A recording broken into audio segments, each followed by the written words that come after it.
Hello, my name is Brad Kuczynski. I'm the manager of the Grand Traverse County Road Commission. Welcome here, and those of you online that are interested in this process. We're going to go through a brief presentation here, about a half an hour, and then after that, we'll be able to take questions back at the board and answer any questions you have at that time. If you are interested in having any of your comments becoming part of the public record, you can email them to myself or our county highway engineer, Wayne, and we will get those into the public record. You can also put them in at the website, or you can fill out a comment card here and give it to us, or drop off one at the road commission. But if you're interested in having your comments be part of that final public record, that's the way we'll be taking those. At this point, I'd like to also introduce Alan Lehman. He's one of our commissioners who's been following along with this too. So at this point, I'll turn it over to Bill Zip. He's our consultant for this, and let him go from there. Thank you, Brad. Welcome everybody to the final public meeting for the Boardman River Corridor FPEL. This is the culmination of the study that started roughly 15, 16 months ago. This is the final look at what we are coming up with, and what we'll do is make a presentation, as Brad said, and we'll break out into the boards and answer any questions. Brad talked about the comment cards on the table. If you want to become part of the public record, that's how you do it, or send him email, or he already said that. I don't need to go through it again, I apologize. Okay, Larry, I'm hitting the button. I did it again. And again.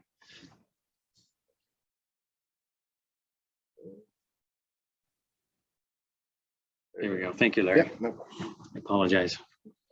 I'd like to introduce the team that Brad didn't talk about. My name is Bill Zip with OHM Advisors in Livonia. We're the prime consultant for the study.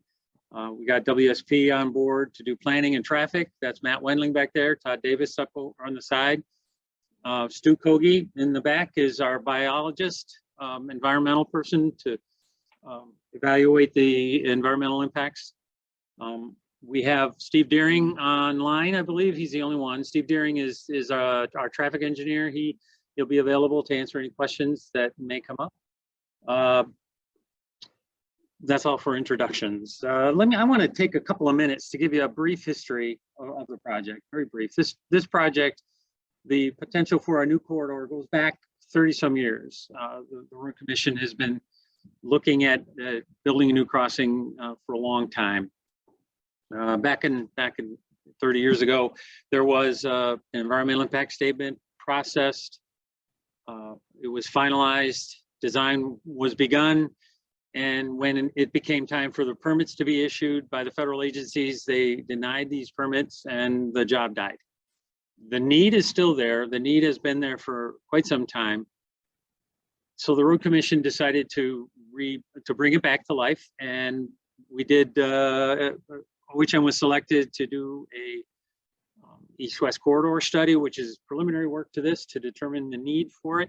Out of that study came a long-term, short-term, and medium-term improvements. The medium-term and short-term ones are being implemented right now. They're roundabout TSM type improvements, traffic signal improvements, turn lanes and stuff. The long-term suggestion is being implemented or being looked at right now.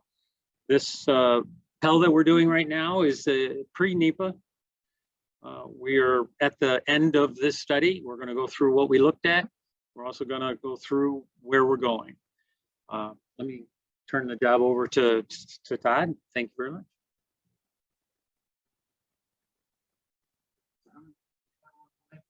Anybody public? Just our team? All right, so we're talking to you two and you. So thanks for coming out. We're glad you're here. We did 2 sessions, 2 o'clock and tonight, trying to give everybody a chance that was interested to get out. So thank you for being here. Makes this, 4. Yeah. Well, we're glad you're here. So what we're going to do is really talk you through kind of how we've got to where we have. Did you guys come to any other prior meetings? Yeah, you have? Have you? Anybody? No? Okay. All right. Let's kind of know who I'm talking with here, but I'm going to kind of set the stage, build upon what Bill just said. But the main reason tonight we're here is to really kind of tell you, how we're going to move forward from some of the things we've concluded. We're going to back up a touch and just talk about all the meetings we've done. One of the things that's really a foundational piece of FPEL, which is our planning environment linkages. We're linking, transportation planning with environmental oversight is a lot of engagement. So we've had a lot of meetings with state and federal agencies, which is shown here. That includes DNR, who's here tonight, the Eagle state agency, U.S. Fish and Wildlife, EPA, MDOT, Federal Highway. Quite a few meetings with those folks. And we check in with them to kind of get their input and guide our process. We've also have a fairly sizable local advisory group, or LAG we call it, and we also have a focus group meetings, which is outlined here. We've done 4 local advisory group meetings, and we did a series of 3 focus groups, which were subsets of the LAG because we were doing them all virtually.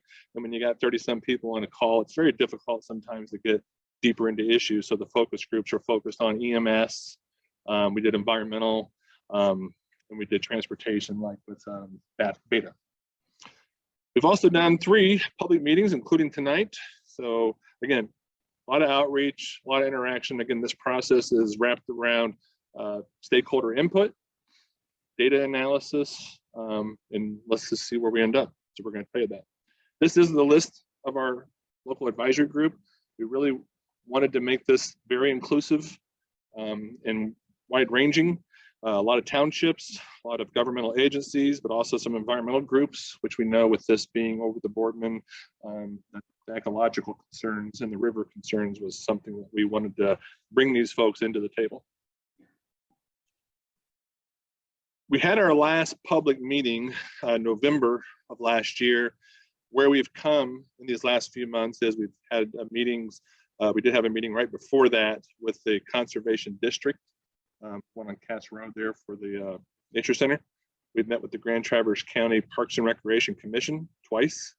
We also had another resource agency meeting. When we say resource, again, it's Eagle, it's DNR, EPA during this time.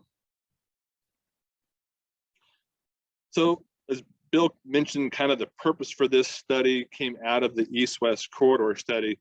And when you think about why that was done, to set that a little bit more clearly is, does the county need a crossing, an additional crossing of the Boardman River? And that's what that study did. And what it looked at and identified was, you can make a lot of improvements to various intersections, but with the growth occurring in this area, eventually a new crossing is justified based upon that growth in traffic and all the future projections.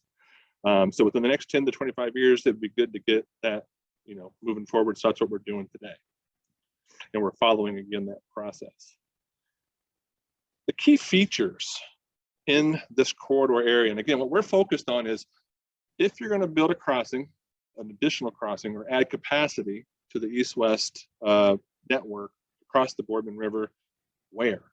That was our charge. Where should it go? Sure, Hartman-Hammond was selected 20-some years ago, but is that the right spot?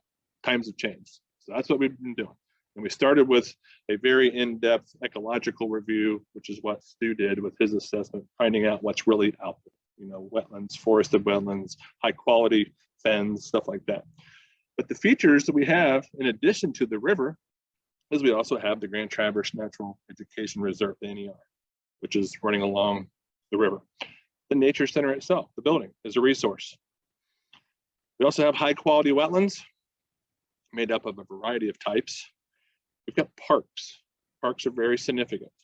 And then we've also found, since our last meeting, that we have a conservation easement on a property located down by Cass Road Bridge to the west side, which is called the Robbins Farm Conservation Easement. These are the key things that we call them features, but we can also say they're constraints. These are the things that we need to work through and figure out. Speaking of constraints, here's our map. This is a zoom in a little bit tighter. And you can see here that the we got parks all along here. That's the green. The darker green is other parks to the north. The conservation easement is to the south and to the west, to the bottom left. We've got different types of wetlands in there as well. There is definitely a lot going on, and railroads also running on either side, north and south. So I mentioned the parks. The parks are significant because they get special protections under transportation regulations. All three alternatives that we've considered and we brought before would be impacted. That's what these yellow lines represent. So the green is the parks that are along the river. We have trails along here as well, and all three would impact various elements. And this map is really just showing where the Garfield Township Parks is versus the Grand Traverse County Parks. At the northern end where Hartman Hammond's at is Garfield Township. As you go down to Sabin Dam and Cass, it's the county. Again, why is it important? It's because under this regulation, we need to understand the views, the concerns of officials that have jurisdiction over these parks. Now, we've met with the Grand Traverse County Parks Commission twice. We have not met yet with Garfield Township Parks. That's coming up soon. The reason for those meetings is we want to learn from them what's their concerns with this, what we're proposing. And that's an important step. Purpose and need. We brought this out every meeting. There's a board right here behind you folks that has this. What's the purpose? The purpose is to add capacity for motorized and non-motorized users across the river. The same problem that presents for the traffic is the same problem for people on bikes or walking. So that is the purpose, but is it needed? The need here explains it. So if you're here tonight to say, I don't think you need this bridge. I don't think you need an additional crossing. It's fine, write it down, let us know why. Meet me at the purpose and need, and we'll talk about it deeper. I want to understand that, but that is the need for the project. What we're going to really show mostly is if a bridge is built, where? And that's the bulk of what we're showing tonight. So the two elements here, and we've heard from a lot of folks in the public is, the folks that are kind of concerned, and that is, do you need the job? That's an issue. And if you're going to do it, where does it go? So these were the three alternatives we brought back in November. And it's the Hartman Hammond, the Sabin Dam, and the Cass. And what we're going to show you pretty quick here is that the Sabin Dam and the Cass Row alternatives have flaws that would make them not desirable for the future build. What are those? Let's talk Hartman Hammond first. Why is it good or pros? What's the pros of it? It's closest to South Airport Road, thus it has the greatest benefit to traffic relief on Airport Road. Uses existing right-of-way. Hartman is an existing road. It adds resiliency. Now, resiliency is a word that's getting used more and more in transportation projects, and essentially it's choices, resiliency. In this world we have now of extreme weather events, Midland comes to mind, Houghton County comes to mind, Michigan is not immune from this. Resiliency is, do I have a choice if something catastrophic happens? And if Airport Road experiences that, there's not a whole lot of choices in this area. So we look at a Hartman Hammond Bridge as improving the network resiliency. The cons of Hartman Hammond has always been a concern over the environmental impacts, the ecological impacts. There are some pretty nice forested wetlands in this area. It's also going to be a higher cost due to the type of bridge. As park impacts, and one of the other challenges we've got to resolve entirely is how we're going to connect 31. Because where it does connect to the west, there are grade issues, there's traffic issues over there. Sabin Dam. We really believe this to be a pretty good alternative early on. There was an old dam there, it's all been disturbed, the ground was kind of beat up. It wasn't that far away from Hartman Hammond, but at the end of the day, when you look at how close it was to the nature center, as I was talking to this gentleman back here, it would really adversely affect the pristine setting for the nature center and the overall NER. So when we met with the Nature Center folks in the Conservation District, they were very adamant that this is a poor alternative from their perspective. So they also have that area targeted for a future pedestrian bridge that they're working to get across the river to connect the trails on either side. Cass Road. You know, this alternative, being just about a mile and a quarter south of Hartman Hammond and an existing bridge, sure seemed to make a lot of sense to us initially. It uses an existing crossing, likely lower cost, lower impacts of the Boardman River, due to there's already a crossing there and a clearing. Biggest challenge might be getting that road built out to 31. However, following the process, doing our analysis, we've discovered a few more things that have swung the needle away from Cass as being very valuable. One is it has the most residential displacements. In other words, Keystone would have to be improved to get up to Hammond, and that improvement would occur west because there's a railroad on the east. And that would require potentially a lot of residential relocations on that north-south stretch of Keystone. We also have a railroad located to the west, just to the west of Cass, that would require the new road to go under a railroad. And on either side of the railroad are wetlands, pretty nice perched wetlands in there, and those would all effectively be drained as a result of this connection. We've also got a conservation easement, which is the Robbins Farm, sitting right in that location. And I haven't hit one of those before. I don't think I want to try now, but I think if you put something in a conservation easement, I think that kind of means you can't really go through it. So it creates a very big obstacle for that alternative. Here's a, somebody was asking about this a little bit ago. This is the concept of what this bridge might look like. If you've been around, I guess, I don't know if anybody has, but the previous EIS approved in 2001, the bridge was 200 feet long. This bridge is over 2,000 feet long. That's a significant difference. The alignment is the same, essentially, Hartman Hammond, but the type of structure is significantly different. The reason for this would be to minimize impacts to the valley, the river, the ecology. So this really illustrates what the bridge could look like. It might not be exactly like this. It might have a vertical curve up or down. We don't know. We may have to do a little bit of end work, but bottom line is we're trying to convey is this going to be a much higher bridge, way higher, like 70 feet, I think we've measured.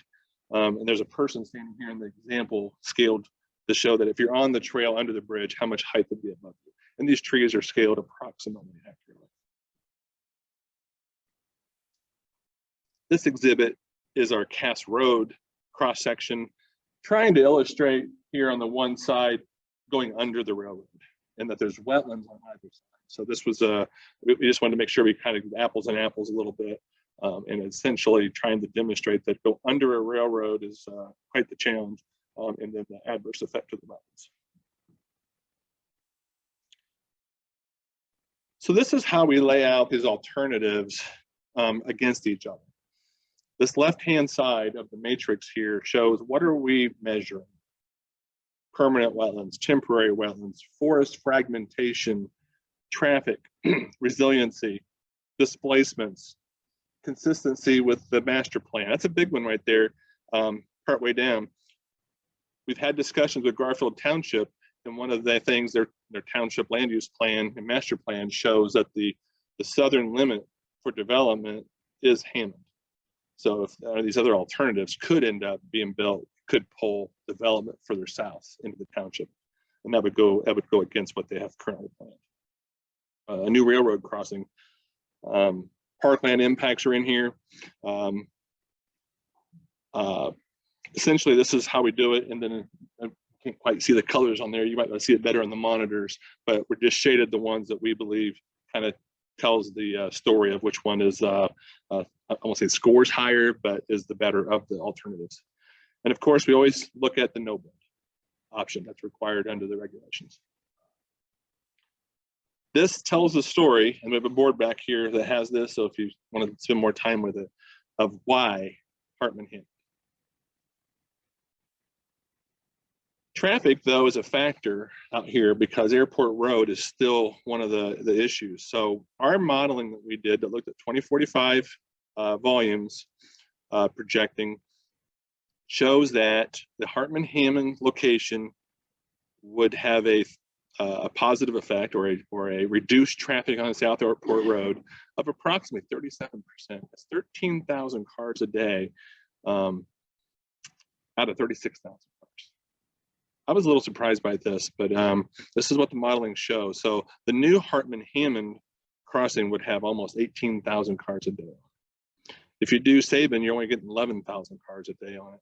And if you do Cash, you're getting about 6,000 cars. So you can see if you're going to make the investment, the crossing closer to Airport Road is going to get more traffic. It's just the way it works. So the modeling validated that and actually showed it was quite significant. The colors on here, we do have these on a board as well. If you want to spend more time looking at them, I'm going to go back up here to this one to show it the best.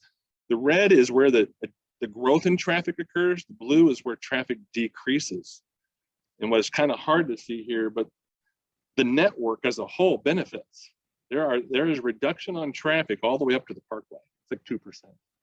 But there is some reduction on 8th Street and some of the north-south connectors. And one of the real benefits here is Keystone under a Hartman-Hammond. If you go down, you can see Keystone is now starting to turn red. And now if you do the Cass Road, Keystone's getting more traffic, not less traffic. So what's the takeaways from the traffic? Clearly, there's a benefit to the network, meaning the broader transportation network from any alternative other than the no build.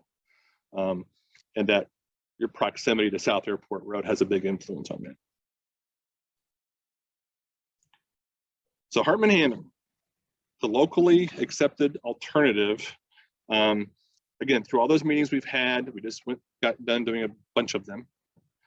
Federal Highway, MDOT, EPA, DNR, and our 4F agencies, you have to communicate with Garfield Township, all have agreed that this is the alternative to move forward, okay?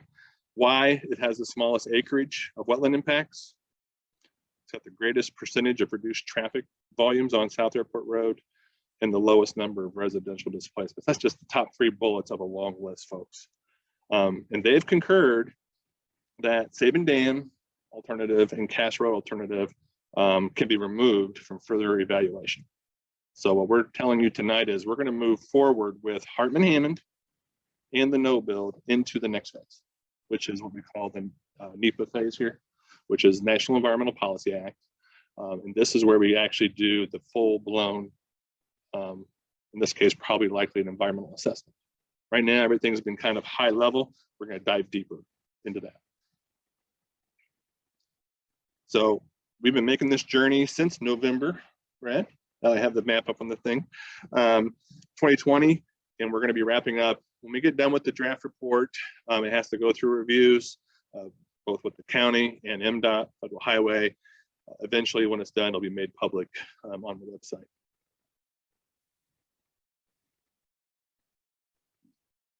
Yeah, I'd like to thank you all for coming. At this point, what we're going to do is have you guys move back to the boards. Wherever you're at any of the boards, we'll answer any questions you have. And if you want anything entered into the record, again, please make sure you either submit a card or have an email sent to myself or Wayne, and we will make sure it gets entered into the public record. Okay. We're going to take everything back at the boards. You can talk about it back there so we can look at specifics when you guys have questions. If you want to just all join back there,